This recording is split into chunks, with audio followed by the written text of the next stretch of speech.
패스트푸드하고 대량 생산 식품 문화를 들 수가 있는데, 미국은 패스트푸드하고 가공식품의 천국입니다. 그 프로세스드 푸드라고 하는데, 가공식품 회사들이 설탕을 많이 넣으면 이게 더 중독성이 강해가지고 판매가 잘 된다는 점을 마케팅에 많이 활용을 했어요. 미국에서는 설탕이 들어간 음식이 너무도 많습니다.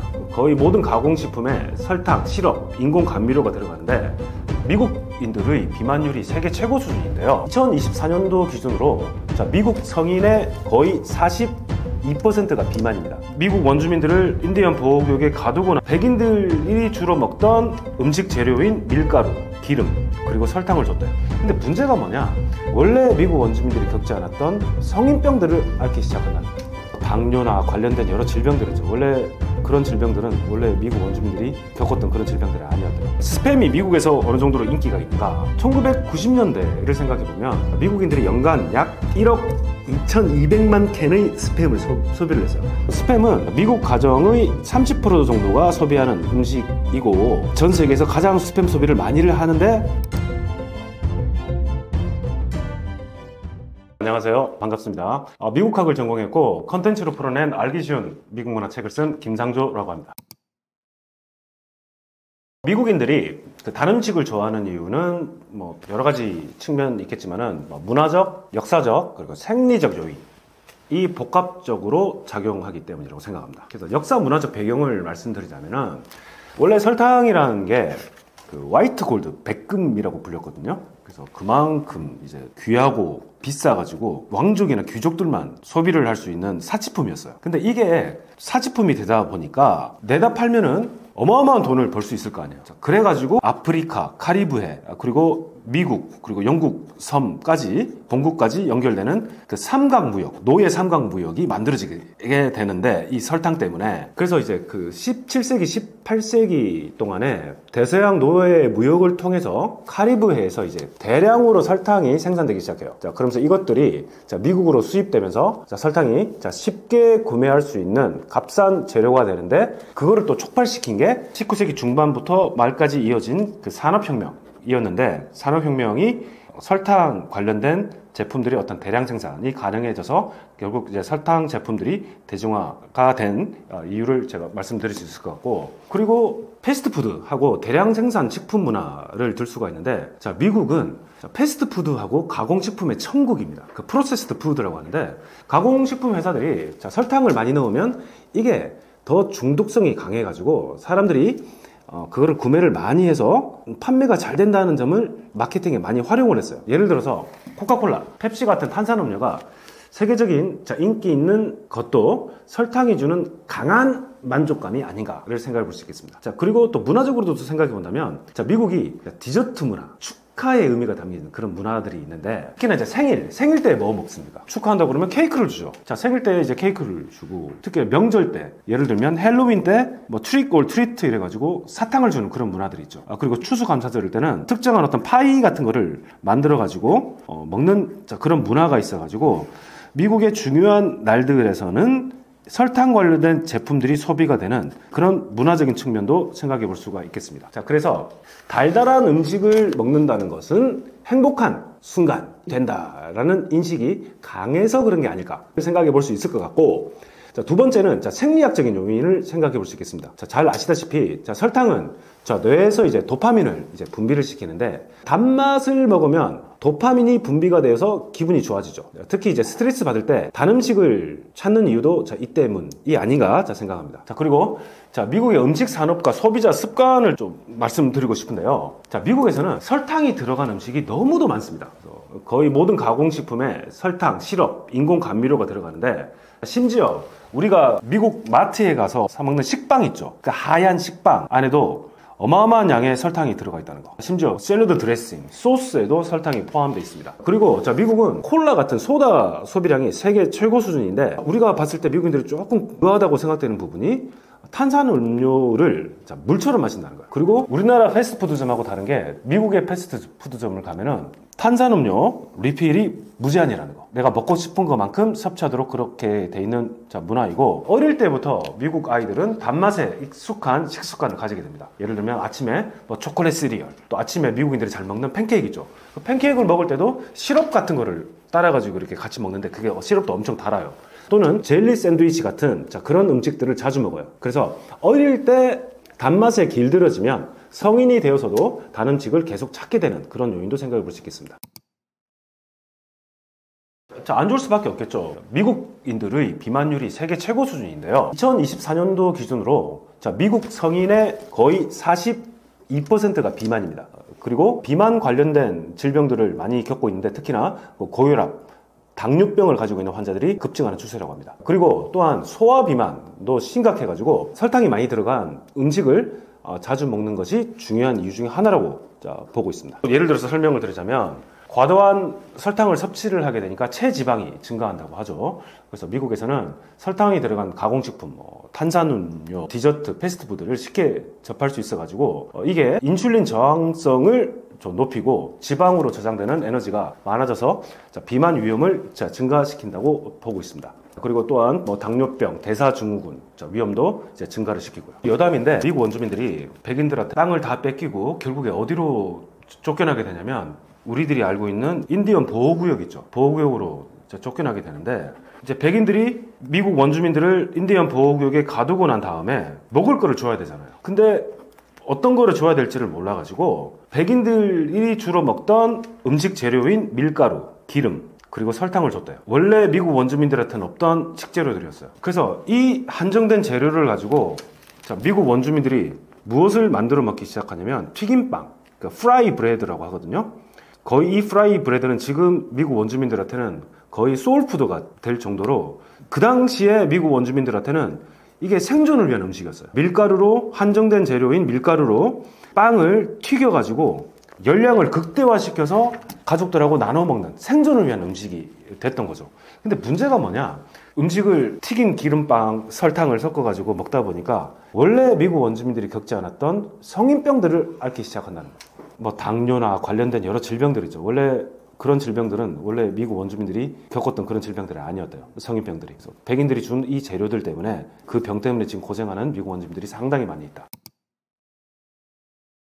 미국에서 지금도 스팸을 가장 많이 소비하는 주가 어디겠습니까? 1인당 스팸 소비량이 가장 많은 주 하와이입니다. 하와이. 그래서 연간 하와이가 700만 캔을 소비를 한대요. 그 인구도 그렇게 많이 없는데 그 역사적인 배경에 대해서 또 설명을 드릴 건데 첫 번째로 스팸이 미국에서 어느 정도로 인기가 있는가? 1990년대를 생각해 보면 미국인들이 연간 약 1억 2,200만 캔의 스팸을 소비를 했어요. 그럼 미국 전체 인구가 몇 명이겠습니까? 3억 5천 정도 되거든요. 1억 2,200만 개를 소비를 했다니까 어마어마한 양의 스팸을 소비를 하게 된 거죠. 그래서 스팸은 미국 가정의 30% 정도가 소비하는 음식이고 전 세계에서 가장 스팸 소비를 많이를 하는데 전 세계에서 두 번째로 그러면 스팸 소비가 많은 나라는 어딜까요? 한국입니다. 그만큼 한국인들도 스팸을 좀 사랑을 하는데 재미있는 예가 있어요. 그래서 어떤 그 고등학교 미국인 캐나다 원어민 교사 선생님들이 계셨는데 명절이 되니까 명절 선물이라고 스팸 선물을 주더래요. 무슨 선물을 주는데 선물 안에 스팸을 넣어서 주냐고. 근데 우리나라는 그게 하나의 어떤 전통이 됐잖아요. 스팸 선물을 주면은 아이고 괜찮은 선물이라고 이렇게 생각을 하는데 미국 사람들한테는 또는 이제 캐나다 사람들한테는 스팸을 어떤 명절 때 선물로 준다는 생각 자체를 해본 적이 없는데 한국은 그렇게 하고 있더라. 그래서 스팸이 미국에서 인기를 끌게 된 이유가 여러 가지가 있습니다. 첫 번째로 스팸이 만들어지게 된 계기를 생각해 볼 수 있겠는데요. 스팸은 1937년 그 유명한 호말이라는 브랜드가 있습니다. 브랜드가 출시한 이제 통조림 햄이죠. 왜 만들어지게 되었는가? 2차 대전 때 미국 군대의 주요 이제 식량 공급품으로 이제 사용되게 되었습니다. 이게 이제 캔에 들어가 있는 음식이니까 장기 보관이 가능하고 조리가 간편해져서 전쟁 중 그리고 그 전후에 널리 퍼지게 되었습니다. 그리고 그래서 이제 그 스팸은 전쟁 이후에도 미국 경제가 회복되는 과정에서도 저렴하고 쉽게 구할 수 있는 단백질 공급원이었는데 특히나 하와이에서 이제 인기가 있었던 이유는 하와이는 이제 미국 본토하고 떨어져 있죠. 그리고 전쟁 기간이고 그래서 식재료나 식품을 본토로부터 공급받기가 상당히 쉽지가 않았다고 그러더라고요. 그래서 뭐 하와이에 살고 있는 사람들 중에서도 뭐 잘 사는 사람도 있지만 대부분의 사람들은 그때 경제적으로 전쟁통이니까 경제적으로 상당히 어려운 상황에서 이제 견디고 살아야 했는데 이 사람들 입장에서 그나마 단백질을 보충할 수 있는 최선책이 스팸을 소비하는 거였다. 그래서 많은 하와이 사람들한테는 스팸이 생존을 위한 음식이었다. 그래서 2차 대전 이후에도 미군의 영향으로 인해 가지고 하와이에서는 스팸이 널리 퍼져 있으며 현재까지도 하와이의 대표적인 음식 중에 하나로 남아 있습니다. 그 하와이 사람들이 만들어 먹는 음식 중에 스팸 무스비 같은 요리가 있는데 하와이의 소울푸드라고 인정받고 있습니다. 자, 그리고 많은 동양 사람들, 하와이에 살고 있는 동양 사람들도 저도 미국에 살고 있을 때 스팸을 되게 좋아했어요. 왜냐면 스팸은 그냥 슬라이스를 해가지고 계란 후라이에 밥에다가 먹으면 또 짭짤한 게 또 짭조름한 게 먹으면 금방금방 조리가 가능하고 먹기도 간편하고 또 단백질도 섭취할 수 있으니까 되게 좋더라고요. 김치에다가 먹어도 괜찮잖아요, 스팸이. 한국 유학생들도 스팸을 되게 좋아했던 걸로 기억납니다. 제가 있을 때 기준으로 월마트나 마트를 가면 스팸이 대표적인 할인 상품이었어요. 그때 구입을 많이 했는데 그렇게 비쌌다는 기억은 안 해요. 지금 환율이 좀 너무 많이 올라가지고 환율 대비 좀 비싼 거 아닌가라고 생각해 볼 수 있겠지만은 제가 살던 기준으로 그 당시 기준으로는 스팸이 좀 저렴했죠. 그러다가 갑자기 살고 있는데 저염식 스팸이 나오더라고요. 그래서 이게 뭐야 이렇게 먹으니까 덜 짜더라고요. 근데 원래 오리지널 스팸 자체가 좀 짜잖아요. 근데 처음엔 그래서 조금만 떼가지고 이제 밥에다 먹고 이랬는데 저염식이 나오니까 저염식 괜찮다 이래서 저염식을 아주 즐기게 되었죠. 한국전쟁 이후에 이제 스팸이 미군을 통해서 이제 한국인들이 처음 접하게 되는데, 그래서 이제 미군들이 버린 햄이나 이런 거를 발전시켜 나간 게 우리가 잘 아시겠지만은 부대찌개가 있죠. 그런데 미국하고는 다르게 스팸이 한국에서는 좀 고급 식재료로 인식이 되는 경향이 있습니다. 그래서 한국에서는 스팸이 단순한 저렴한 가공육이 아니고 고급 캔 햄으로 자리를 잡았죠. 그래서 설날이나 추석 같은 명절에 선물 세트로 주고받는 문화가 생기게 되었습니다. 그리고 이제 스팸이 한국에서는 다양한 요리에 또 활용이 될 수 있죠. 오히려 주류 미국 백인들이 활용하는 스팸을 활용하는 것보다 한국적인 어떤 음식 문화에서 활용하는 게 훨씬 이게 활용도가 높다. 예를 들면 부대찌개를 만들 때 스팸 만들어서 먹는 경우가 있고, 그다음에 스팸 김치찌개도 맛있죠. 그리고 스팸 계란말이도 맛있죠. 그리고 스팸 마요 덮밥 같은 것도 밥 위에 스팸을 올려서 계란 마요네즈에 버무려서 먹으면 되게 맛있듯이 한국에서 스팸의 활용도가 이렇게 높아서 그런 게 아닐까.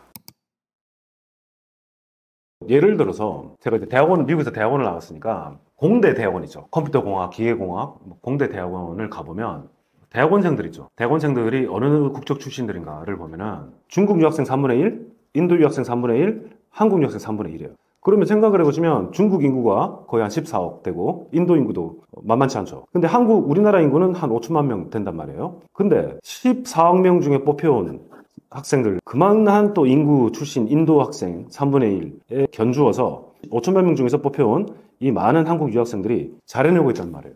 그래서 우스갯소리로 그 당시에 그러더라고요. 미국인 대학원생들을 볼 수가 없다고. 특히 공대에서는. 왜냐면 워낙 출중한 중국 유학생들, 인도 유학생들, 한국 유학생들이 워낙 잘하고 있으니까. 그만큼 대학원, 유학 같은 것도 마찬가지고 한국인들이 근면 성실하다는 것은 누구든 잘 알고 있습니다. 그래서 미국에서도 한국인들은 성실하고 근면한 근무 태도 그리고 학업 태도로 좋은 평가를 받는 경우가 많이 있습니다. 물론 개인 차이는 있겠죠. 근데 전반적으로 볼 때는 한국인들이 미국에서 일을 잘한다고 볼 수 있는데 몇 가지 측면에서 또 생각해 볼 수 있겠습니다. 첫 번째 생각해 볼 수 있는 측면은 성실성과 근면함이겠죠. 그래서 한국 문화에서는 열심히 일하는 것이 우리는 중요한 가치로 여겨지잖아요. 우리가 이제 미국으로 건너가서도 이러한 가치가 그대로 반영이 되는 편입니다. 그렇기 때문에 많은 한국인들이 새벽부터 늦은 밤까지 우리 일을 하잖아요. 그래서 장시간 근무하는 것까지 마다하지 않으면서 책임감을 갖고 일을 하는 경우가 상당히 많이 있죠. 그런 것들을 많은 미국인들이 긍정적으로 많이 봅니다. 제가 교포분께서 이제 운영하시던 아이스크림 가게에서 이렇게 미국 종업원들이 이제 출퇴근하는 걸 딱 보면 미국 종업원이 아침 10시부터 오후 5시까지 근무를 하게 돼 있다 하면 10시부터 그러면 근무를 하니까 대다수의 미국 종업원들은 몇 시에 올까요? 만약에 10시부터 근무를 시작한다고 그러면 오전 10시부터 오후 5시까지 근무를 한다고 가정했을 때 생각해 보시면 그럼 미국 종업원은 몇 시에 올까요? 10시부터 업무를 시작해요. 근데 제가 본 미국 종업원들은 대다수가 한 5분 전에 오더라고요. 시간에 딱 맞춰서 와요. 근데 한국 종업원들은 언제 오냐면 30분, 1시간 전에 와요. 약간 또 일에 대한 어떤 책임감, 근면 성실함 같은 게 조금 좀 차이가 좀 보이는 게 아니었나라고 생각을 했는데 그 가게를 운영하시던 교포분께 여쭤봤어요.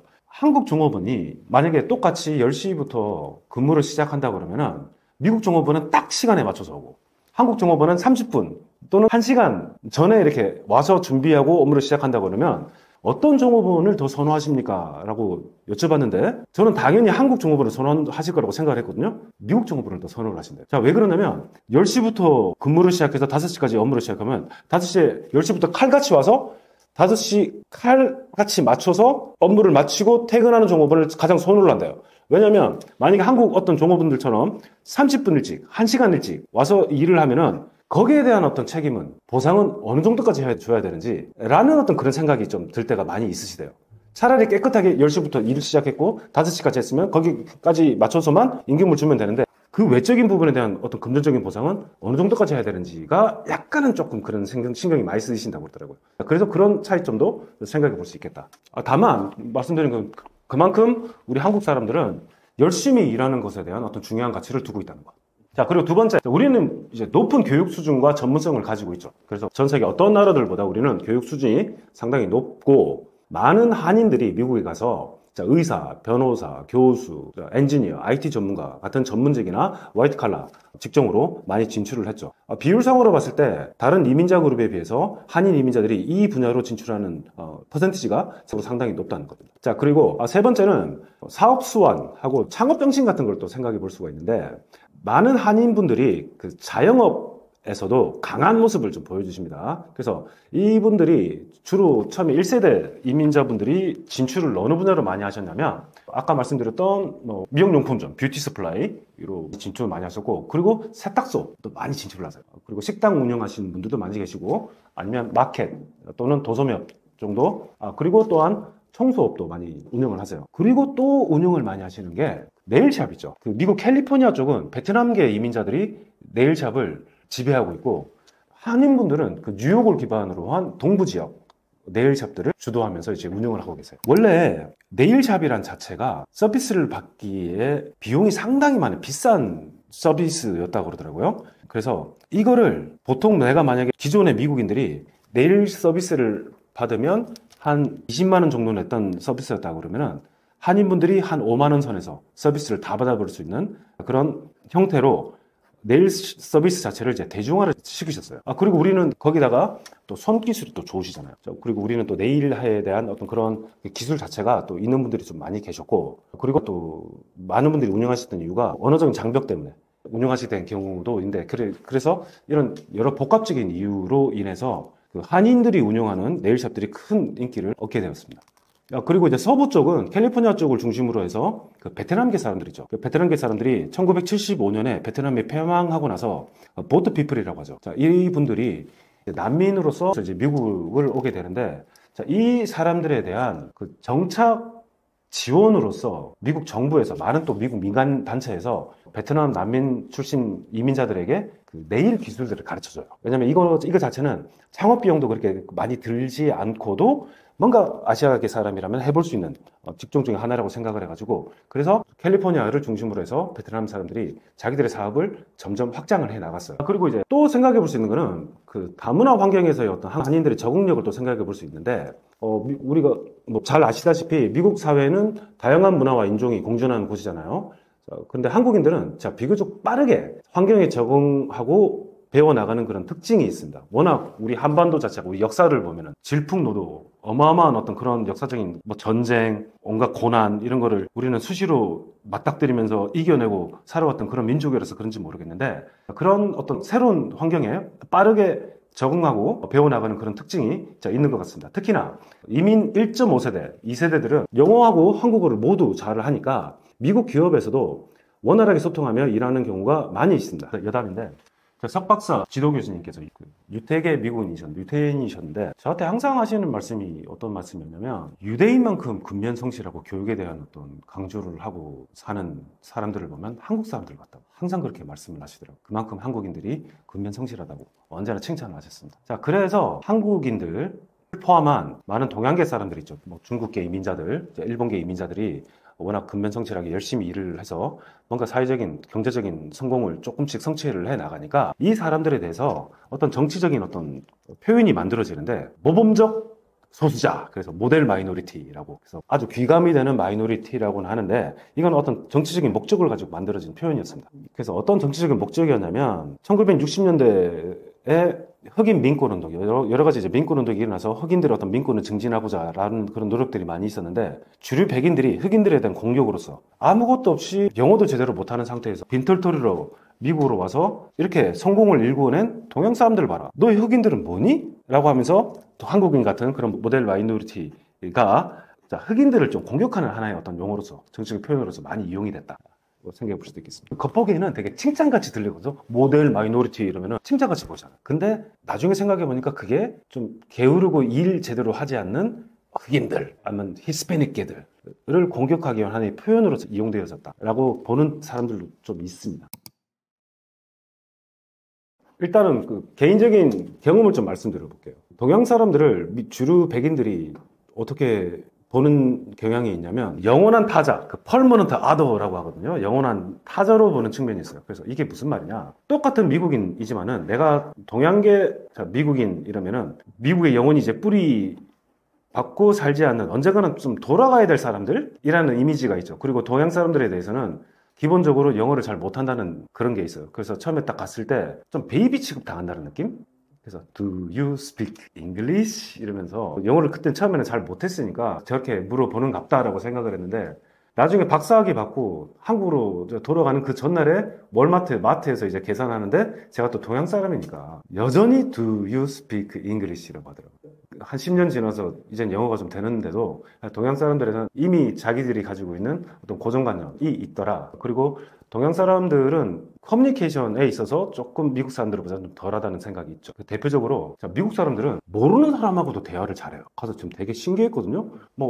예를 들어서 엘리베이터나 마트에서 계산대 줄 서서 있는데도 내 앞에 있는 사람, 뒤에 있는 사람, 옆에 있는 사람하고도 언제 저렇게 친구가 되었지? 깜짝 놀랄 정도로 이렇게 친근하게 이렇게 서로가 대하죠. 근데 우리 동양 사람들은 좀 그러지는 못하잖아요. 그래서 우리가 약한 게 좀 스몰 토크에 약하다. 스몰 토크. 처음 보는 사람에게도 쉽게 말을 걸고 좀 스몰 토크를 즐기는데 우리는 처음에 좀 그렇게 하기가 되게 어색하게 느끼는 경향이 있다는 거. 그게 조금 처음에는 어렵더라고요. 미국인을 만났어요. 처음에 인사하죠. How are you? Fine, thank you. And you? 하면 그 다음에 대화를 내가 어떻게 이어나가지? 이제 막혀버리죠. 그렇게 느끼는 경우가 대부분인데 그거를 원활하게 이끌어 나가게 해줄 수 있는 게 이제 스몰 토크란 거예요. 그래서 스몰 토크 연습을 많이 하고 가시면 상당히 좋다.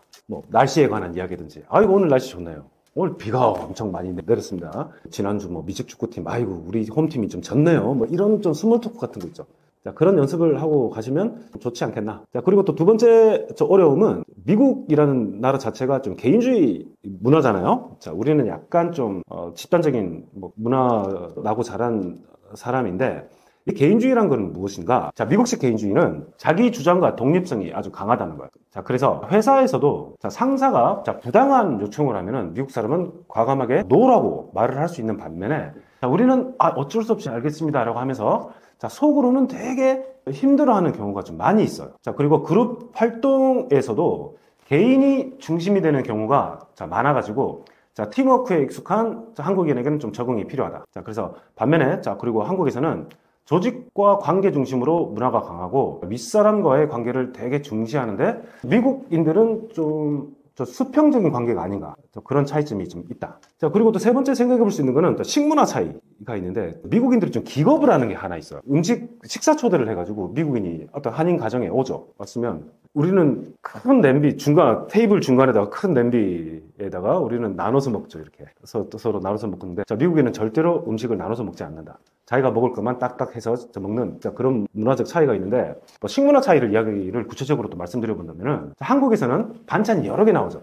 자, 그리고 함께 나눠 먹는 문화가 일반적이지만은 미국에서는 자기가 그냥 각자 음식을 주문해서 먹는 방식의 차이가 있다. 그래서 한국인들은 반찬을 공유하려고 하지만은 미국인들은 그러지 않는다. 자, 그래서 미국에서는 점심시간에 간단한 샐러드나 샌드위치를 먹고 업무를 빨리 끝내는 것이 중요하지만은 한국은 점심을 같이 먹으면서 이제 친목을 다지는 하나의 친목의 어떤 시간이 될 수도 있다는 거.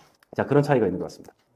그리고 또 이제 우리나라도 좀 약간 변하고 있긴 하지만은 한국에서는 좀 회식이나 좀 야근이 좀 많이 있는 편이었죠.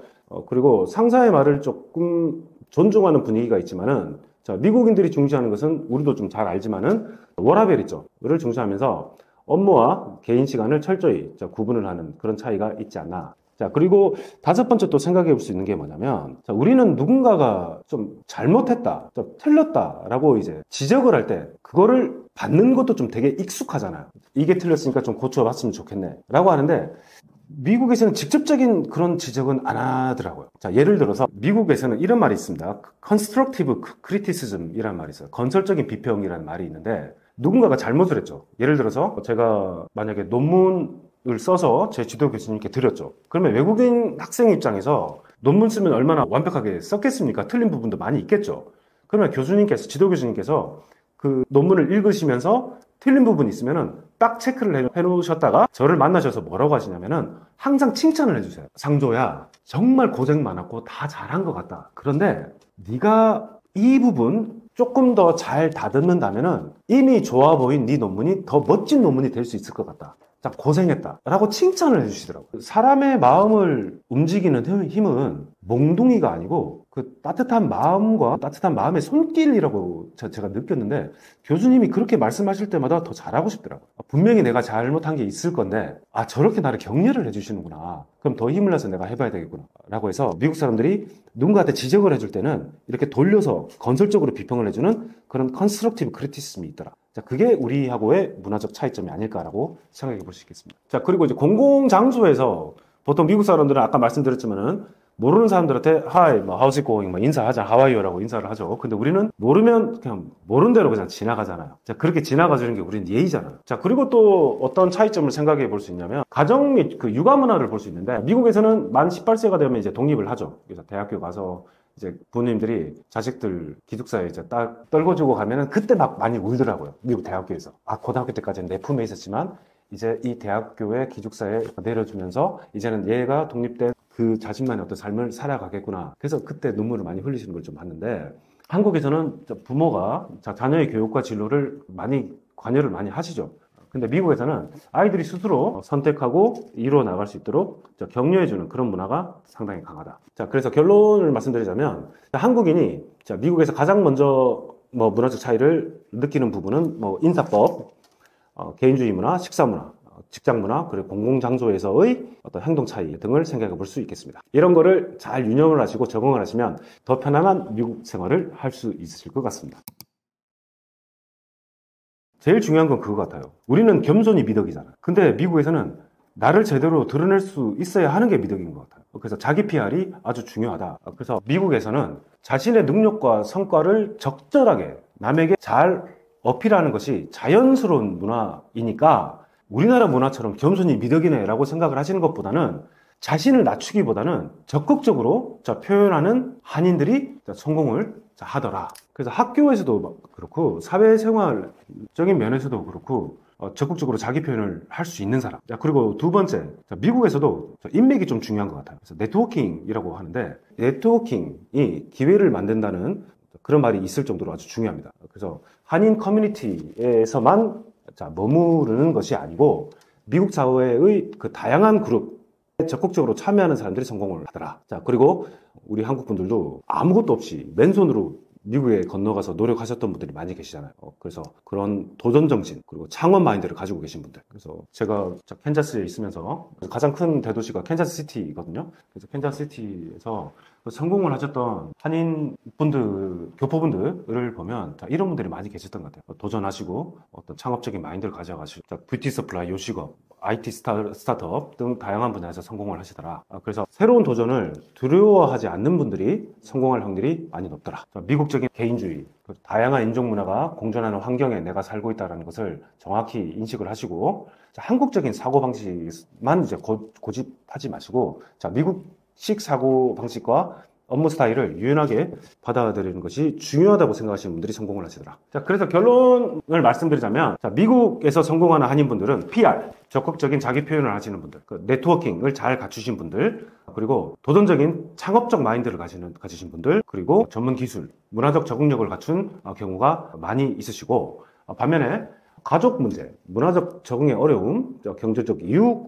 그리고 한국에서의 어떤 새로운 기회 때문에 귀국하는 사람들도 많이 있겠죠. 결국에는 개인의 성향과 목표에 따라서 어느 나라에 사는 것이 더 적합한지가 결정되는 것 같습니다. 미국의 팀 문화는 어떻게 시작되었나요?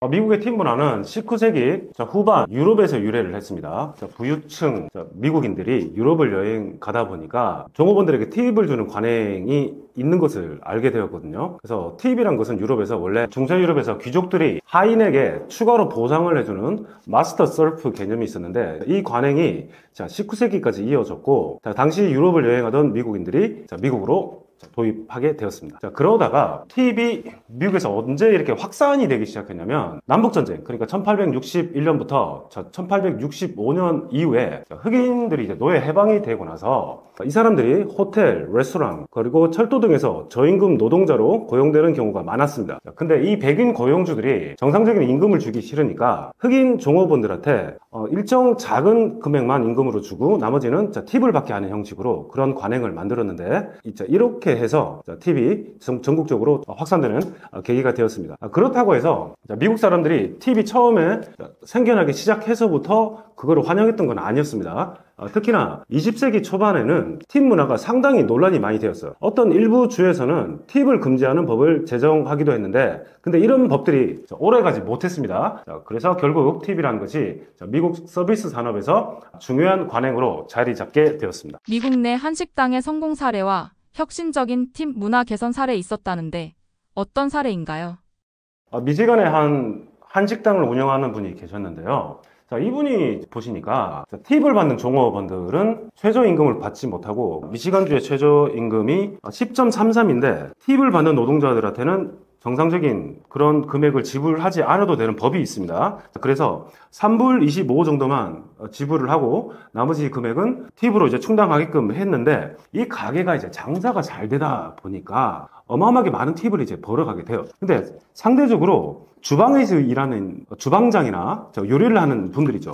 이분들은 팁을 받는 노동자에서 제외가 돼가지고 시간당 임금을 받는 분들이에요. 그런데 똑같은 일을 하고 그리고 음식을 만드는 일을 하니까 노동력이 2배나 3배나 더 드는 입장에서, 아니 팁을 받는 종업원들은 자기들보다 훨씬 더 많은 돈을 벌어가니까 이게 좀 팀워크에 상당히 방해가 된다고 한국 주인분께서 생각을 하셨어요. 그래서 처음에는 그러면은 어차피 같은 공간 안에서 함께 노력을 하고 손님을 위해서 봉사를 하는데, 요리도 만들고 봉사를 하는데 공평하게 14불, 시간당 14불 지불해주면 되지 않겠냐라고 공평하게 제안을 해서 시행을 했는데, 이 레스토랑에서 식사를 하던 미국 고객들이 불만사항, 컴플레인을 넣어요. 우리도 팁을 주고 싶은데 왜 팁을 못 내게 하느냐 라고 해가지고 결국 팁을 손님들이 내도 되게끔 했는데, 그래서 팀워크를 증진을 하기 위해서 이 주인분이 어떻게 하셨냐면, 기본적인 급여를 공평하게 12불 정도로 책정을 하고 난 다음에 나머지 팁들은 전체 종업원들이, 팁 받는 종업원 그리고 셰프들 모두 종업원들이 함께 나누어서 공평하게 나누어서 벌게끔 하자.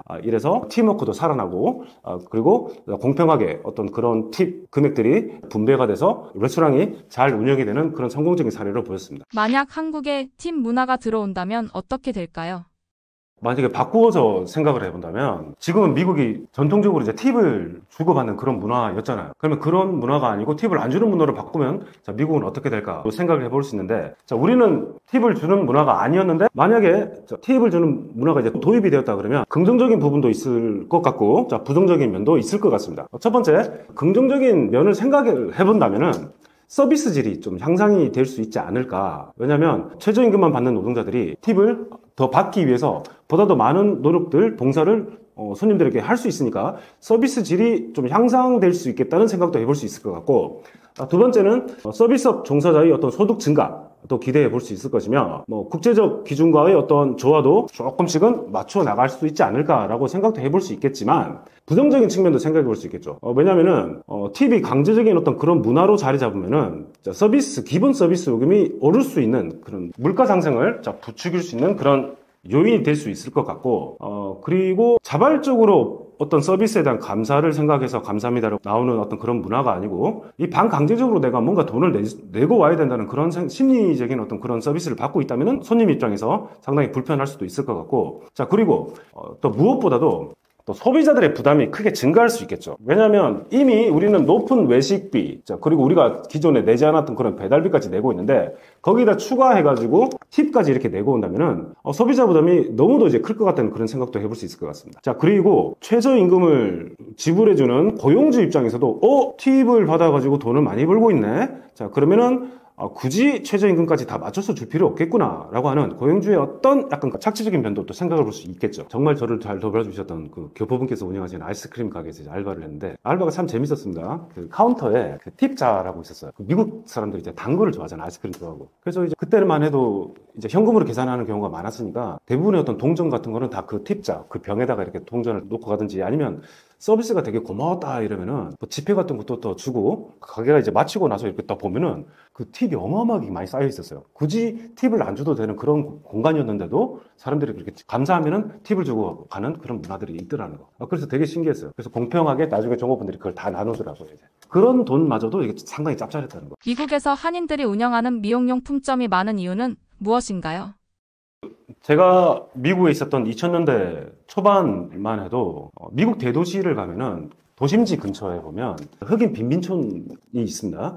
근데 그 빈민촌이 흑인들이 이제 게토라고 불러요. 그 게토를 가보면 흑인들을 대상으로 가게를 운영하시는 그런 미용용품점, 영어로 말하면 이제 뷰티 서플라이라고 해요. 그래서 그 당시에 상당히 많은 뷰티 서플라이들을 그 미용용품점들을 한국분, 특히 이제 1세대 한국 이민자분들이 많이 운영을 하셨어요. 자, 그래서 2010년만 해도 한 9,000개 정도의 그 미용용품점을 한인분들이 운영을 하셨고, 근데 이 수치가 점점 줄어들게 돼요. 자, 2018년도에는 한 7,000개, 자, 그리고 2020년대 이후에는 3,000개로 줄어들었습니다. 하지만 2000년대 전까지만 해도 수많은 한인분들이 미용용품점을 운영해서 흑인들에게 특히 이제 가발, 그리고 익스텐션이라고 하거든요. 그래서 머리에 이렇게 트랙 같은 거를 설치를 해가지고, 겉보기에는 되게 생머리 같아요. 근데 이제 트랙 같은 거를 이렇게 붙이고 하는 그런 익스텐션이라고 하는데, 그런 용품들, 아니면 다른 어떤 미용 관련 용품들을 많이 이제 흑인들을 대상으로 판매를 하셨죠. 지금은 점점 줄어드는 추세예요. 왜냐면은 이제 1세대 이민, 그 가게들을 운영하셨던 1세대 이민자분들이 이제 은퇴를 하시죠. 근데 그러면은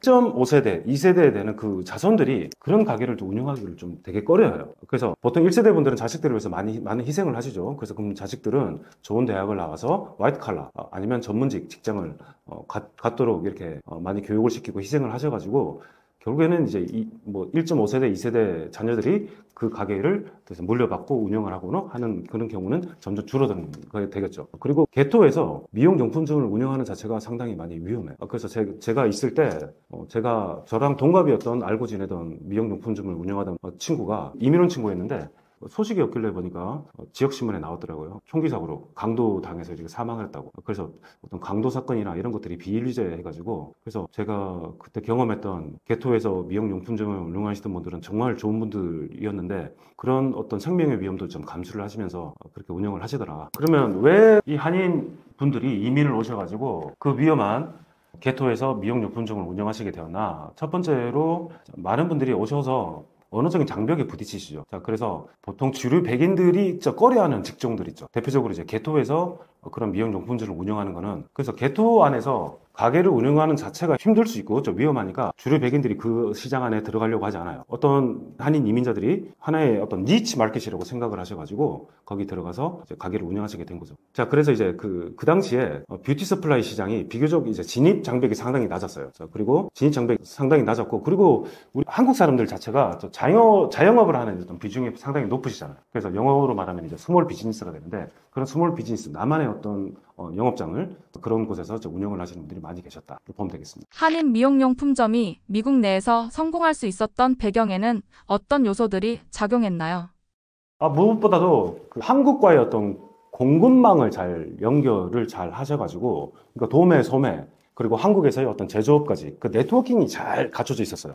그래서 다른 어떤 인종들이나 인종 문화 그룹들이 감히 못 들어오는 한국 사람들만의 어떤 단단한 네트워킹 잘 갖춰져 가지고 어떤 독점적으로 이렇게 잘 운영해 나갈 수 있는 그런 토대를 마련해 가셨는데, 이게 한국에서 우리 좀 잘 들어보셨겠지만 1960년대 그리고 70년대 초반까지 한국의 주요 수출품이 뭐였냐면 가발이었어요. 자, 그래서 인조 가발 및 헤어 제품이 1960년대부터 주요 생산품이었는데, 현재도 생산품이었는데, 한국 기업들이 미국에 점점 자, 수출을 하시게 되면서 자연스럽게 한인 사업가들이 자, 유통업에 뛰어들게 됐습니다. 자, 그래서 한국에서 직접 물건을 조달할 수 있는 강점이 한인들의 어떤 시장 장악력을 미국에서 높였다로 보시면 되겠고요. 자, 두 번째로 한인분들이 이제 네트워킹을 단단히 이렇게 유지해 나가셨습니다. 그래서 한인 커뮤니티 내에서 자신들만의 어떤 정보 그리고 자원을 공유를 하면서 뷰티 서플라이 사업을 이제 확장시켜 나갔죠. 자, 그리고 보통 그 가게들 자체가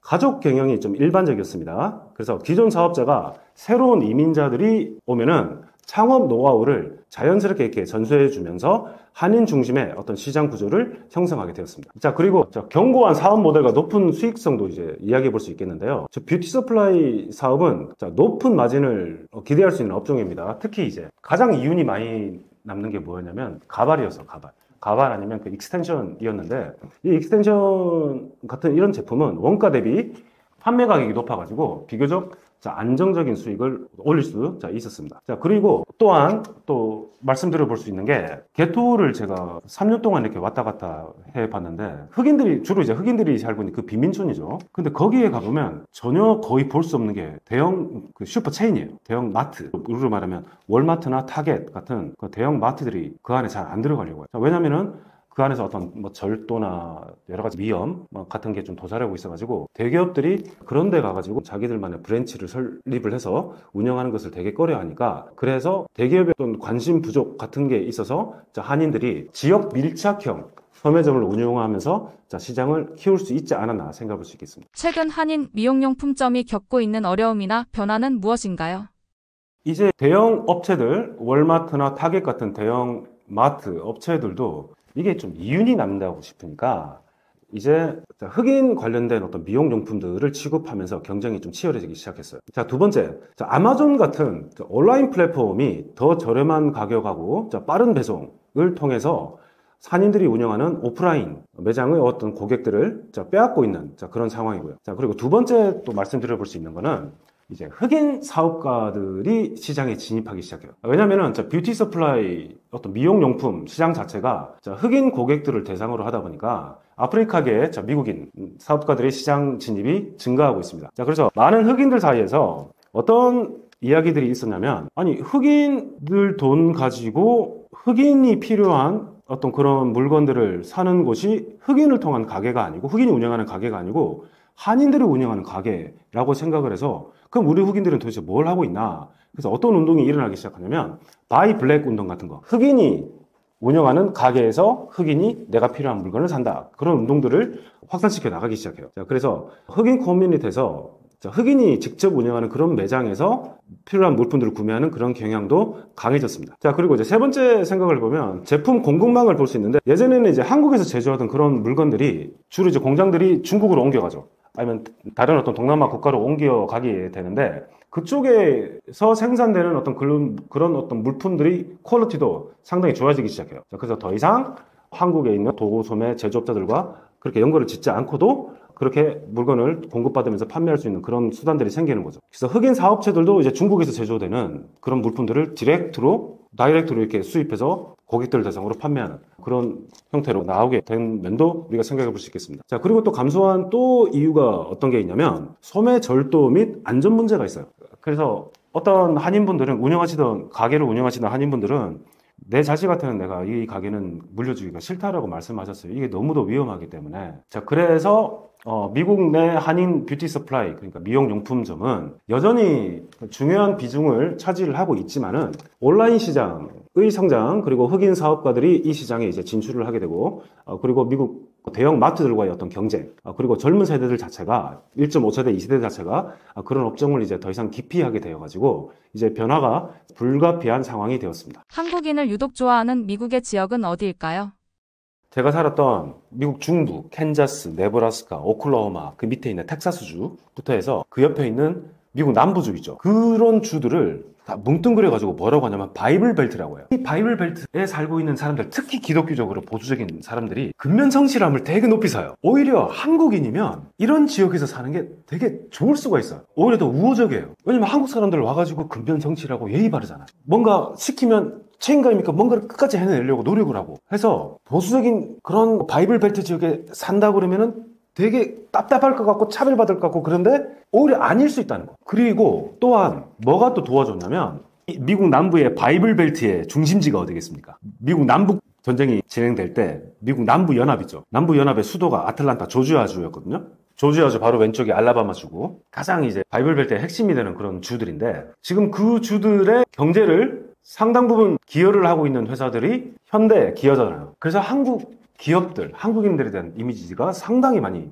개선되고 그래서 안 그래도 동양 사람들에 대한 이미지가 그렇게 나쁘지 않았는데 특히 이제 한국 사람들에 대한 이미지가 훨씬 이 덕분에 또 많이 좋아진 것도 있었죠. 제 책 맨 마지막 장이 정션시티 장인데 이 정션시티라는 곳이 어디냐면은 미국의 지도 있죠. 지도를 딱 반으로 접으면 딱 중간 지점쯤에 있는 조그만한 인구 2만 5천 명 정도 사는 조그만한 도시예요. 정션시티. 이 정션시티라는 곳이 그 캔자스 주에 있는데 정말 아무것도 없는 허벌판을 지나다 보면 이 도시가 나오거든요. 근데 가보면 깜짝 놀랐는데 엑시트를 들어가가지고 도시 안쪽으로 들어가니까 무슨 서울방앗간, 무슨 비디오집, 무슨 부산식당 이러면서 한국 식당 가게들이 쭉 질비하게 있는 거예요. 이게 내가 꿈을 꾸고 있나 라고 생각을 했는데 알고 보니까 거기가 바로 그 포트 라일리라고 하는 그 군 부대가 있는데 그 군 부대에 근무하는 미군들, 그 미군들이 이제 주한미군일 때 결혼하셔가지고 그 미군 남편들 따라서 이제 와서 정착하는 분들이 상당히 많이 계셨어요. 근데 이분들이 처음에 이제 오시니까 언제부터 오시기 시작했냐면 1960년대, 70년대부터 이제 오시기 시작했는데 그때만 해도 이 캔자스 주라는 곳이 완전히 이제 백인들만 사는 거의 백인 주였거든요. 갑자기 동양인 여성들, 한국인 여성들이 오니까 그 문화적인 충격이 상당했다고 그러더라고요. 그래서 이분들이 처음에 오셔가지고 이런저런 인종적인 어떤 차별이나 이런 것들을 좀 겪으셨다고 그러는데 지금은 그 도시를 대표하는 아주 훌륭한 인재들을 이분들이 많이 배출을 해내셨어요. 그 정션시티의 자랑이 되는 그런 인재들을 많이 배출을 했어요. 그래서 정션시티 제가 예전에 그 도시 시 관계자하고 이제 인터뷰를 한 적이 있었는데 여기 정션시티에 정착한 한국 분들에서 어떻게 생각하느냐 이러니까 처음에 봤을 때는 되게 놀라웠대요. 이 조그마한 그 가냘픈 체구의 조그마한 이 동양인 여성들이 와가지고 이 캔자스에서 뭘 먹고 살 수 있을까? 그래서 그들의 삶 자체는 쉽지가 않았을 건데 이분들이 자기들만의 가게도 열고 운영을 하고 근처에 어떤 식당이나 공장에서 일을 하면서 자식 뒷바라지를 그렇게 하시더래요. 그래서 그 자식들이 나중에는 대학에 진학해서 졸업해서 좋은 직장들 다 얻어가지고 다 잘 살고 있더라. 그래서 이분들이 이 정선시티에 살고 있는 이 캔자스 미국인들에게는 되게 기감이 된다고 말씀하시더라고요. 자, 미국은 선진 국가들 중에서 보편적 의료 시스템을 제공하지 않는 유일한 나라입니다. 그래서 의료 보험을 정부가 아닌 민간 기업이 제공을 하다 보니까 다른 나라에 비해서 의료비가 비쌀 수밖에 없습니다. 그래서 예를 들어서 미국인들의 1인당 의료비 지출이 매해 우리 돈으로 1,700만 원 정도 되는데 이는 독일의 2배, 한국의 4배 정도 되는 수준으로 상당히 비싸다라고 생각해 볼 수 있습니다. 그래서 이 정도로 비싸니까 전체 미국 인구를 3억 5천만 명으로 보신다면 의료보험을 가지고 있지 않는 인구가 8%에서 9% 정도가 되거든요. 자, 이 수치를 숫자로 생각을 해본다면은 거의 한 2,500만 명의 미국인들이 의료보험을 가지고 있지 않으면서 지금 살아가고 있다. 그리고 또한 우리가 이제 의료보험을 들죠, 미국에서. 근데 이 의료보험을 드는 이 조건이 상당히 까다로운데 소득 수준에 따라서 변동될 수가 있고, 연령, 건강 상태, 주거 지역에 따라서 보험료가 달라지는데, 한 달에 내는, 미국인들이 내는 의료보험비가 평균 우리보다 얼마나 비쌀까? 대략 생각하면 한 10배가 비쌉니다. 그 정도로 의료비가 비쌉니다. 자, 그리고 의료 서비스 가격 자체도 비싸요. 그래서 병원에 가서 치료받는다거나 여러 가지 서비스를 받는 그 자체도 비용이 좀 비싸고, 자, 그리고 이 미국의 의료비를 비싸게 만드는 요인으로서는 우리나라는 병원에 가서 의사한테 치료받고 진찰받고 처방받는 게 바로 원스톱 시스템으로 금방 끝나잖아요. 미국은 그게 아니고 내가 병원에서 치료를 받았으면은 병원이 청구비를 보험회사에 청구를 해요. 그럼 이 보험회사는 병원으로부터 받은 청구비를 심사하고 뺄 건 빼고 적용될 거는 적용되는 것 같고 아닌 건 아닌 거를 다 빼가지고 심사를 해서 환자한테는 이제 본인 부담금을 지우고 책임을 지게 되는 그런 시스템인데 이러한 절차상에 있어서 행정비용이 전체 의료비의 15에서 20% 정도를 차지한대요. 그러니까 이 불필요한, 우리가 생각하기에는 이 불필요한 행정비용이 미국 사람들이 부담해야 되는 의료비에 포함이 되어 있다. 자, 그리고 마지막에는 기본적으로 제약회사들이 개발해서 시장에 내려서 판매하는 약값 있죠. 약값을 국가에서 통제를 하잖아요. 우리나라처럼. 자, 그래서 부르는 게 값이 될 수가 있죠. 미국에서는. 이런 말씀드린 세 가지 요인들이 미국의 의료비를 비싸게 하는 요인이 되는 것 같다. 그거 생각합니다. 그래서 미국 의료비가 우리가 비싸다고는 알고 있잖아요. 대부분 이제 내가 직장을 다니고 있으면 직장 의료보험을 통해서 본인 부담금만 내면은 크게 문제가 될 수는 없습니다. 될 필요는 없어요. 그리고 내가 직장 의료보험을 들고 있지 않는 뭐 자영업을 운영하는 사람이다 하면 개인 보험을 들 수가 있어요. 다만 개인 보험은 직장 보험보다 훨씬 비싸질 수가 있는데 이런 경우가 아니고 내가 보험이 없는 상태에서 뭐 의료 서비스, 치료 같은 걸 받잖아요. 그러면은 자 본인이 부담해야 되는 금액이 자 100%일 수밖에 없으니까 예를 들면 응급실을 방문하죠. 근데 응급실 방문이 10,000불 이상이 들 수가 있죠. 1,400만 원. 한 번 응급 서비스를 내가 받았다 그러면은 보험이 없으면 10,000불이 차지가 되면 내가 책임져야 되는 금액은 10,000불이 될 수밖에 없겠죠. 그리고 출산 비용 같은 것도 보험이 적용되지 않으면은 자연분만이 10,000불에서 15,000불, 우리 돈으로 거의 1,500만원에서 2,000만 원 정도. 그 제왕절개를 내가 한다 그러면 우리 돈으로 거의 3,000만 원에서 4,000만 원이 넘어가요. 그럼 보험 적용을 내가 못 받는 무보험자다 이러면은 이 금액을 어떻게 감당을 해낼 수 있을까요? 그래서 이제 뭐 병원비가 부담스러울 정도로 비싼 정도가 아니고 이제 감당해낼 수 있는 선이 아니게 되는 거죠. 그래서 어느 정도로 미국 의료비가 비싼가? 맹장수술 같은 거를 받는 것도 33,000에서 48,000불이니까 거의 4,500만 원에서 한 6,500만 원 정도 비용이 발생한다. 자, 간단하게 우리가 이제 감기가 걸렸죠. 근데 미국의 병원에 내과에 가가지고 간단하게 병원 치료를 받으면 진찰료 자체가 20만 원에서 30만 원, 40만 원이에요. 자, 그리고 추가 검사가 필요하면 추가적으로 뭐 15만 원에서 70만 원 정도를 더 내야 되고 그리고 또 처방이 필요하다. 항생제 처방이 필요하다 이러면 처방 비용까지 내야 된다 그러면은 감기 때문에 병원 한번 갔다 오면 거의 30만 원에서 100만 원 정도가 나올 수 있다는 겁니다. 자, 그 정도로 의료비가 비싸다. 우리가 이제 미국 의료비가 비싸다고는 알고 있잖아요.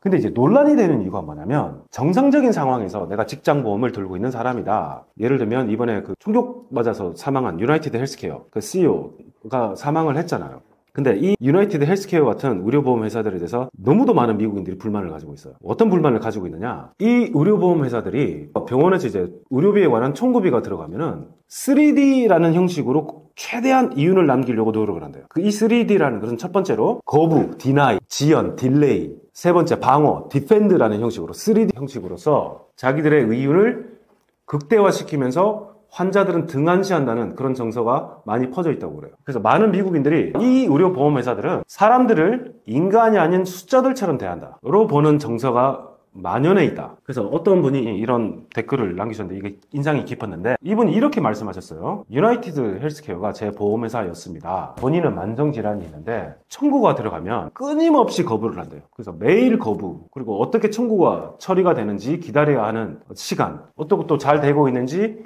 거기 고객센터에 전화하면 1시간 이상 답을 제대로 찾지도 못하면서 기다려야 되는 그런 상황이 결국 본인의 만성질환을 더욱더 악화시키고 있다고 글을 남기셨는데 이러한 어려움은 이분만 겪고 있는 문제가 아니라는 거예요. 그래서 우리가 생각해 본다면 어차피 기업이죠. 미국에서는 의료보험 회사들이. 그러면 기업의 최종 목표는 이윤의 극대화인데 이윤을 극대화시키기 위해서는 이 의료보험회사에서 책임져야 되는 어떤 부분들을 최소화시켜야만 더 많은 이윤을 남길 수 있으니까 결국에는 그것들이 환자들 입장에서는 상당한 불이익으로 돌아갈 수 있다는 거. 그런 문제를 미국 의료 시스템이 가지고 있다고 생각합니다.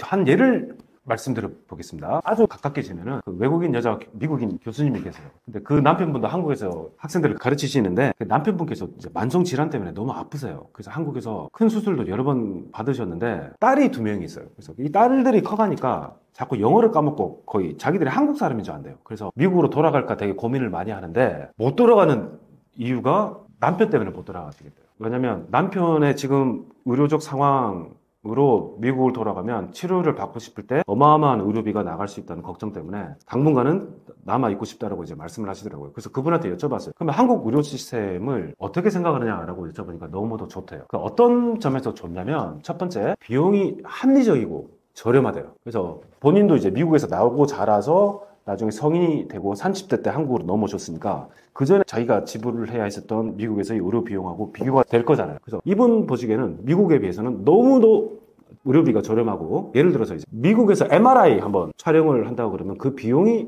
1000불에서 3000불이 든대요. 그래서 140만에서 450만 원 정도가 드는데 한국은 MRI 한번 촬영하면 뭐 200에서 500불 정도니까 거의 한 30만 원에서 뭐 40만 원, 50만 원 정도 내면 되니까 미국에 비해서 훨씬 더 저렴하고. 자, 그리고 치과 서비스 있죠. 치과 치료. 미국이 아주 비싸요. 그래서 미국은 의료보험 말고 그 덴탈, 치과 보험도 따로 드려야 되는데 그 보험이 없으면 되게 비쌀 수 있어. 그런데 뭐 한국은 거기에 비해서는 훨씬 더 저렴하죠. 그리고 한국 의료기술도 상당히 좋잖아요. 그래서 선진적인 의료기술, 저렴한 비용으로 받을 수 있다는 거. 자, 그리고 또 좋아하시는 게 이거더라고요. 빠르고 효율적인 의료 서비스. 집 나가면 병원 바로바로 다 있잖아요. 그래서 접근성이 아주 좋고 일단 병원을 가면은 빠르고 효율적으로, 예를 들어서 예약 없이도 당일 진료 가능한 병원이 많고 대기 시간도 상당히 짧다는 거. 자, 그런 편리함이 있다고 말씀하시더라고요. 그래서 미국하고 다르게, 미국은 이제 프라이머리 닥터라고 하는데 가정의를 거치지 않고도 바로 내가 전문의를 만나고 있으면 바로 만나서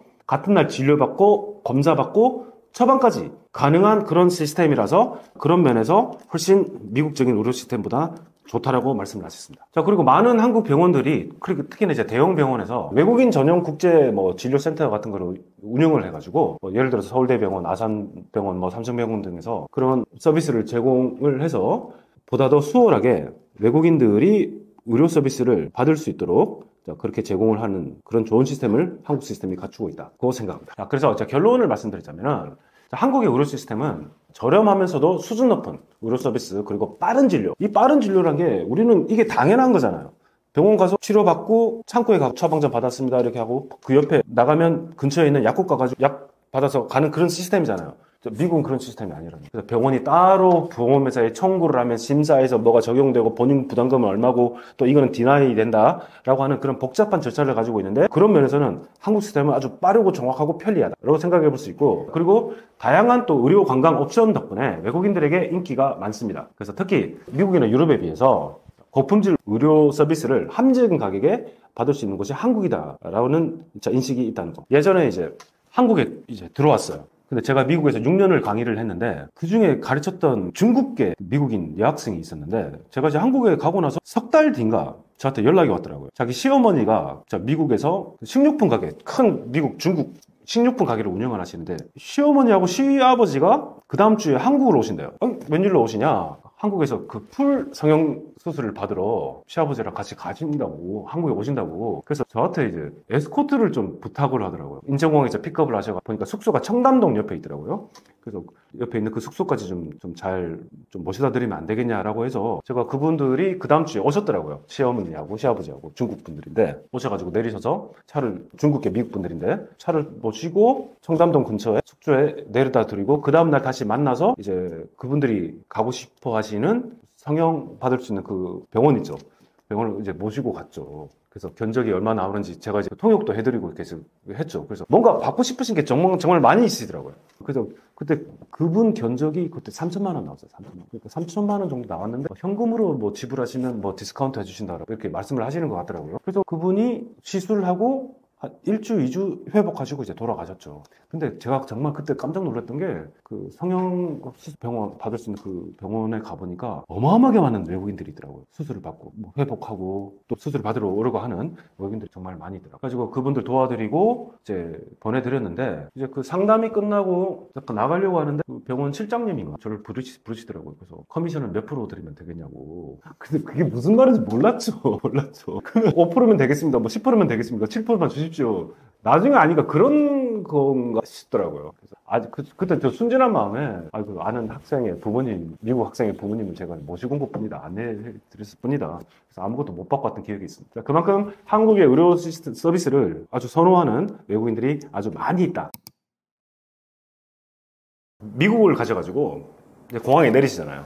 가장 처음 맞닥뜨리게 되는 문화적인 충격 중에 하나가 그 공중 화장실을 가면 다리 밑에 화장실 문이 밑쪽이 뻥 뚫려 있습니다. 프라이버시를 그렇게 중시한다는 미국인데 공중 화장실은 왜 이렇게 서로 뻥 뚫려 있게 밑에서 바라보면 다리가 다 보일 정도로 이렇게 뻥 뚫려 있어요. 그리고 문 틈새 있죠. 문 틈새도 사람이 안에 들어가 있나 눈이 마주칠 수 있을 정도로 틈새도 틈을 만들어 놨고, 그리고 화장실 안에서도 옆에 있는 사람과 공간도 밑이 뚫려 있어요. 왜 이렇게 뚫리게 이렇게 만들어 놨나? 우리 문화 측면에서 그걸 바라본다면은 되게 불편하죠. 왜냐면 내 프라이버시가 좀 침해당할 수 있고 뭔가 사고를 뭐 당할 수 있는 그런 가능성을 보여주는 그런 모습이 아닌가라고 생각할 수도 있지만 미국은 좀 그런 이유가 있더라고요. 왜 미국 공중화장실을 이렇게 만들어놨는지. 그러니까 첫 번째로 위생관리 측면에서 생각해 볼 수 있는데, 내가 만약에 화장실 청소를 하는 청소 직원이다 이러면은 밑에 공간이 뚫려 있으면은 밀대를 집어넣어서 청소를 이제 신속하게 청소를 할 수 있다. 그리고 공간이 이렇게 개방이 돼 있으니까 환기도 잘 된대요. 그리고 누군가가 안에서, 화장실 안에서 어떤 의료적 어떤 어려운 상황에 처했다 이러면은 응급조치를 신속하게 취할 수 있는 그런 이점도 있고, 그 다음에 무엇보다도 범죄 예방이 된다고 그러더라고요.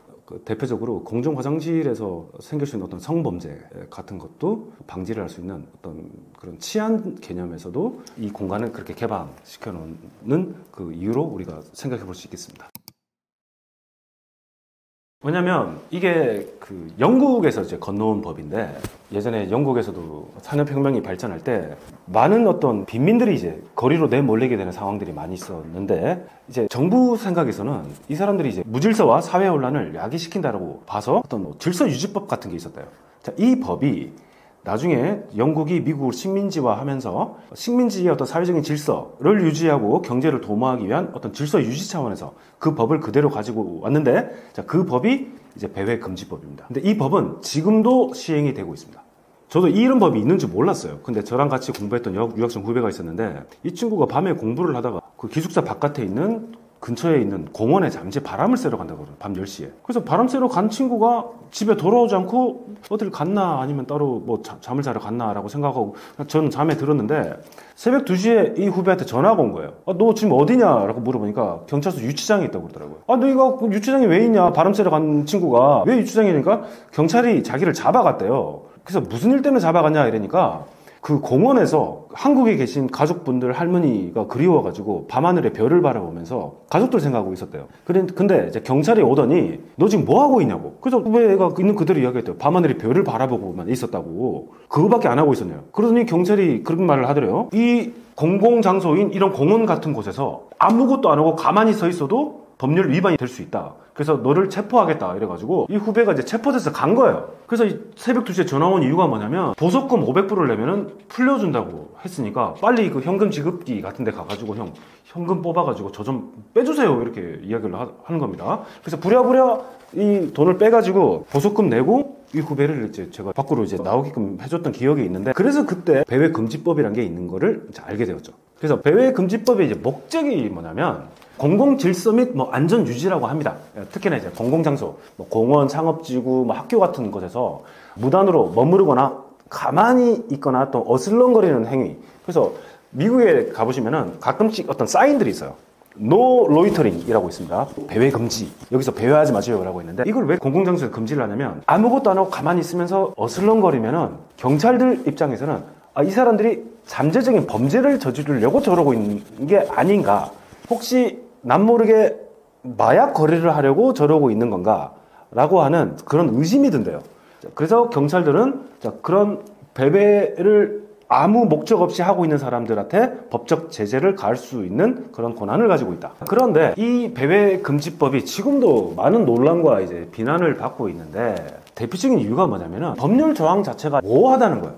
이 법을 집행하는 기관은 경찰인데, 그럼 경찰이 어떤 기준으로서 이거는 배회를 하고 있는 거고 배회를 하지 않는 건지. 그래서 같은 행동을 하더라도 어떤 사람은 단속의 대상이 될 수 있고 어떤 사람은 아닐 수 있는. 자, 그리고 특히나 취약계층 있죠. 뭐 인종으로 봤을 때 흑인들이 배회금지법으로 처벌받을 확률이 높대요. 자, 그리고 내가 또 빈곤층, 안 그래도 특히 노숙자들 있죠. 내가 노숙자 입장이라면은 노숙하는 그 자체도 상당히 경제적으로, 사회적으로, 개인적으로도 고통스러운 상황인데, 노숙자를 배회금지법으로 처벌을 하면은 이 사람들을 구속시켜야 되는 상황이 오잖아요. 그러면 다시 사회에 이 사람들이 나왔을 때 재기가 불가능해질 수 있다는 거예요. 자, 그래서 이제 실제 연구 사례가 있는데, 이게 차별적으로 경찰들에 의해서 좀 남용이 되는 게 아닌가라고 하는데, 실제 사례가 있습니다. 시카고에서 시행된 이제 배회금지법, 누구가 어떤 계층이 처벌을 많이 받았는가 봤더니 흑인하고 라틴계가 집중적으로 단속이 됐대요. 그리고 뉴욕도 마찬가지인데, 뉴욕의 어떤 그런 배회금지법 어떤 단속에서도 보니까 흑인과 라틴계가 압도적으로 높은 비율로 단속이 되더라. 그래서 예전에 흑인 엄마가 그러더라고요. 우리 흑인 엄마들은 흑인 아이들을 키우면서 절대 하지 말라고 하는 것 중에 하나가 있대요. 너 혼자 흑인 아이인 너 혼자 백인 동네 혼자 다니지 말라. 그러면 총 맞고 죽거나 아니면 경찰한테 어떤 일을 당할 수 있기 때문에, 이런 배회금지법 같은 것 때문에 당할 수 있기 때문에 절대로 너 혼자 다니지 말라고 한대요. 이런 법 때문에. 왜냐면 흑인 어머니들 입장에서도 그렇게 당한 사례들을 봐왔기 때문에 자기 자식들은 그런 일을 안 당했으면 하는 생각에서 이렇게 하신다고 그러더라고요.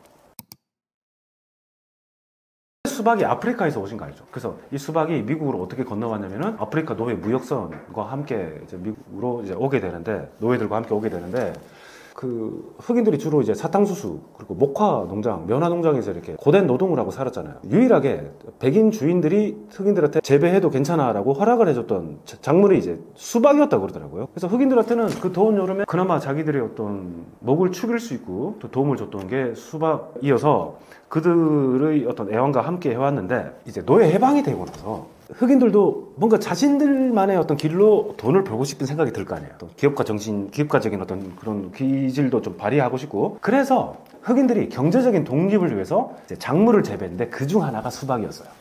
그래서 이제 수박은 재배도 이제 비교적 쉽고 먹을 수 있는 부분도 많고 판매도 가능해가지고 주로 이제 그 철도 쪽에 종사하는 백인 노동자 계층을 대상으로 흑인들이 그 수박이라는 작물을 가서 이제 많이 팔았죠.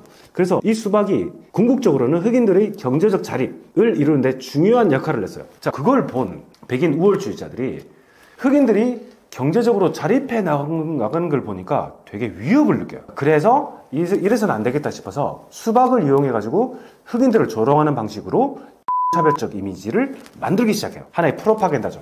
그래서 만들어진 차별적 이미지가 어떤 거냐면, 19세기 후반과 20세기 초반에 흑인들은 지나치게 수박을 좋아하고 게으르며 미개하다는 고정관념을 확산시키기 위해서 풍자 만화, 포스터, 광고, 영화 등에서 수박을 먹는 흑인들을 희화시키기 시작했어요. 자, 특히 이제 짐 크로우 시대라고 하는데, 노예 해방 이후에 미국 남부에서 시행했던 흑인들에 대한 차별적인 법이었는데, 이 법은 이제 1877년부터 1960년대까지 시행이 됐어요.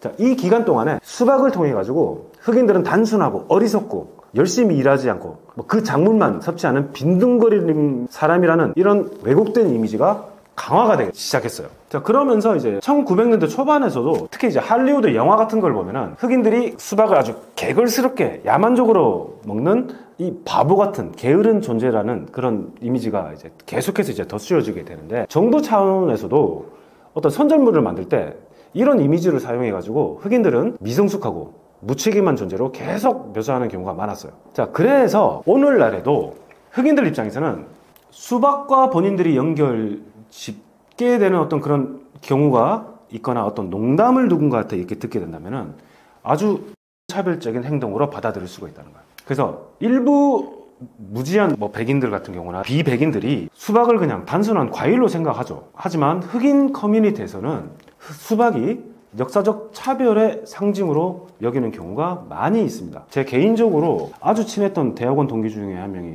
똑똑한 흑인 친구였는데, 그 흑인 친구가 저한테 이제 가르쳐 준 거예요. 우리 흑인들은 그 공공장소, 밖에 남들이 이제 보이는 장소에서는 우리끼리 수박 먹지 않는다고. 그때 처음에 몰랐는데 그 이야기를 듣고 이제 알게 되었는데, 왜 그러냐 이러니까 이제 이 역사적인 좀 배경에 대해서 설명을 해주더라고요. 그래서 모르는 사람들은 그냥 수박이 단순한 어떤 목마름을 축여줄 수 있는 그런 좋은 작물이라고, 과일이라고 생각할 수 있겠지만은 우리 흑인들한테는 이게 아픔, 차별의 상징이다라고 이야기를 하더라고요. 특히나 이제 흑인들을 아주 야만적으로 게으른 존재로 묘사를 할 때 한 손에는 치킨, 한 손에는 수박 먹고 있는 그런 흑인들의 모습, 캐리커처를 많이 했거든요. 학교에서 그런 농담을 하는 경우가 있었어요. 그래서 큰 일이 됐던 경우가 있었습니다. 어떤 학교에서 수박이나 그 치킨 가지고 흑인들을 놀려가지고 문제시 됐던 그런 일들이 상당히 많이 있었어요.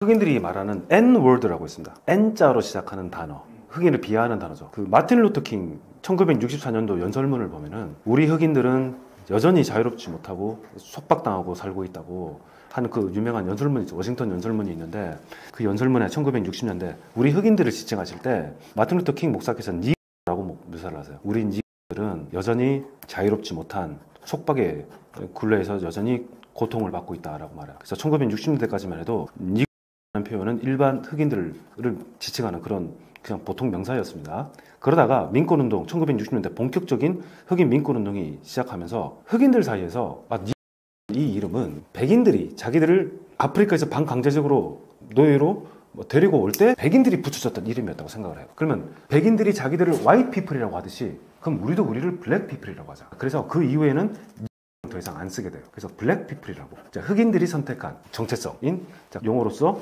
이제 black people이 이제 를 이제 대체를 하게 되는데, 나중에 이 에놀드가 이제 백인들에 의해서 흑인들을 더욱 비하하는 그 라는 표현이 있죠. 흑인들을 비하할 때 이런 표현을 쓰는데, 절대로 흑인들에 대해서는 흑인들한테 농담 삼아서라도 흑인들끼리는 쓸 수 있어요. 근데 비흑인들은 우리가 가가지고 뭐 라든지 그 N으로 시작하는 그 단어는 절대 쓰면 안 된다. 그래서 제가 왜 이 말씀을 드리느냐, 미국은 전 세계에서 가장 다양한 인종 문화가 함께 공유하고 있는 그런 공동체잖아요. 그래서 미국에서 있어 왔던 차별의 역사를 알고 있는 것도 참 중요하다. 대표적으로는 뭐 노예 제도, 그리고 짐 크로우법이라고 아까 말씀드렸지만은 노예 흑인들이 남북 전쟁에 의해 노예에서 해방되었어도 여전히 미국 남부에서는 1960년대까지 제도적인 차별을 받고 살았다. 그러면 짐 크로우법, 그리고 1960년대에 있었던 민권운동, 주류가 아니었던 이 소수자들이 미국 사회에서 더 이상 차별을 받지 않고 그들만의 어떤 인간으로서의 권리를 되찾으려고 했던 그런 노력들은 어떻게 했을까? 자, 그런 공부를 해보는 것도 참 중요할 것 같아요. 자, 그리고 단지 우리는 어떻게 보면은 고정관념의 희생양이 된 것도 있는데, 우리가 생각하기에 처음에 많은 우리 한국 사람들이 흑인 하면은 조금 떨어지는 이미지가 있죠. 백인 하면은 긍정적인 이미지가 많은데 흑인 하면은 조금 부정적인 이미지가 있을 수 있다고요.